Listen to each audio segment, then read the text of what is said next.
Okay, this is Joss Colchester. I'm going to give you a little walkthrough today about how we make the videos, the graphics animation videos here at Systems Innovation. It's going to be a quick walkthrough. I'll go into these different aspects. This is basically the production process.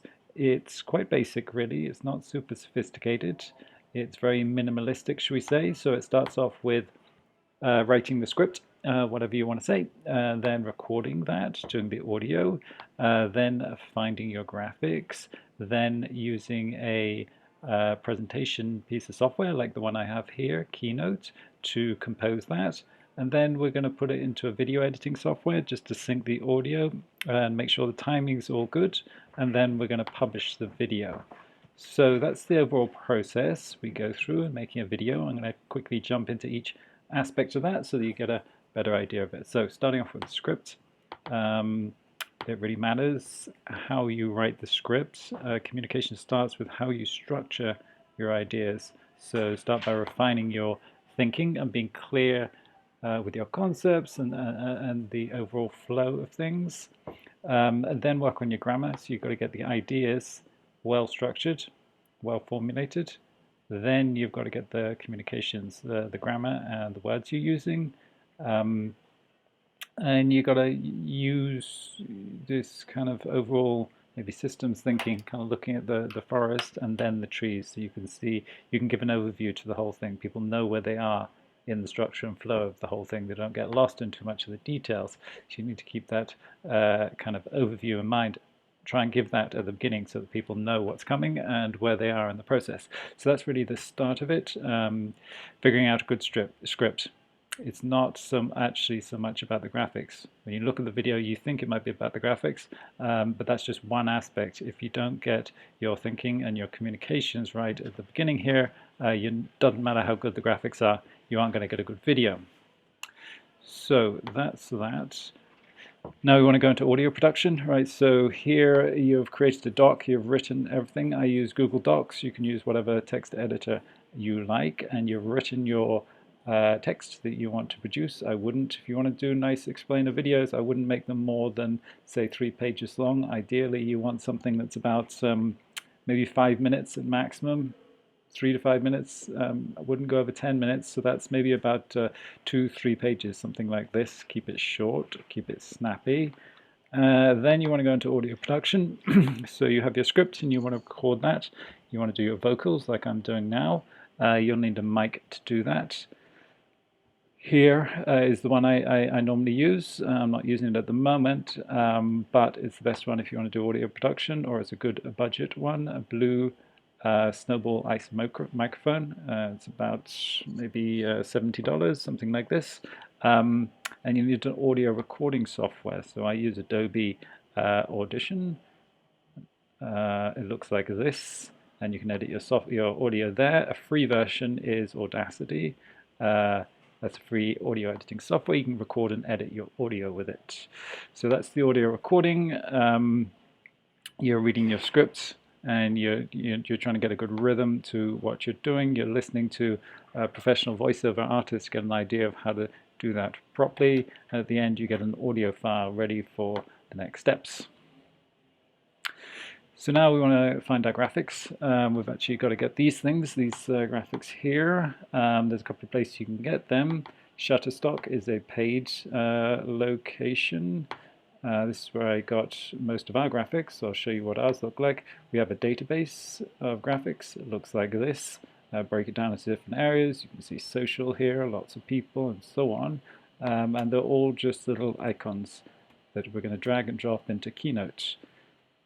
So we need to get them somewhere. You can buy them here on Shutterstock. You'll be paying, yeah, maybe $200 or something if you buy them there. You can also get them free here on Flaticon, and this is quite good. You can search for whatever you're looking for. We're searching for videos here. You find a video, and then you can add whatever color you want and download it. And ultimately, if you're going to be doing a lot of these videos, you want to build up a database like this. And that's how we do it. So whenever we're looking for something, there are the graphics. When you download it from Shutterstock, it'll look something like that. You'll have to edit it with Photoshop to add the color, and that's done through this filter called color overlay. You can see it down here. You just go color, color overlay, this one here, and then you add whatever color you want, and yeah, export it to PNG, and then you have your database of graphics like this, and you're ready to jump into the next step here, which is the presentation. So here I'm using this software called Keynote for Apple. You could also use PowerPoint, probably not as good, but if you don't use Mac, then you might have to use PowerPoint. You want to, yep, I'll show you an example of what you do then. You get your slide, and you simply drag your graphics in, right? So you've got your database of graphics here, and you drag it in and drop it and resize it and place it wherever you want it. So I've already got some here. Once you've got your graphics down, then you want to animate them. So you can see on the side here, we've got animation. This one's move in. You can see what that looks like. There we go. You want to create another slide. What's going to happen next? What's going to happen after that? And then you animate them all down here. You set your timing. This is first, then that, and so on. And then once you've got that, then you're going to record it. You hit this button up here. I'm not going to record it now, but it's going to look like this. You've got the little animations, transitions to the next slide, and then to the next slide like that. And you record the whole thing. You also drag in your audio when you're recording it, right? You've recorded your audio and you drop that in there. And when you do your recording, you sync the slides and the audio there during the recording. And moving between slides is just this simple. If you go here, you'll see the types of transitions you can have. So we've got a magic move, which moves the bits around. You can also have down here, there's this, which is object push, and you can see what it does, like that. Okay, great. So now you have recorded your audio, you've recorded your presentation, and you've exported it to QuickTime format, and you've got a video. We just want to do a bit of cleaning up with the video editor to get the timing good, because it's not always easy to sync things here in Keynote. So I use iMovie. You could use Premiere Pro. In iMovie, I'll show you what it looks like. We just drag in our video here that we've produced, and then we have our audio. We drag that in, and we sync them. Wherever there's maybe there's not in good time, so you have to chop some bits out. We go like that. We drag that back, and we sync the whole thing. And then we go export. We go to file like this and send it out to QuickTime. And then we have our video, and we upload it to YouTube or wherever you're uploading it. You add a description and you add a thumbnail, and that is the production process. Thank you very much for listening and watching.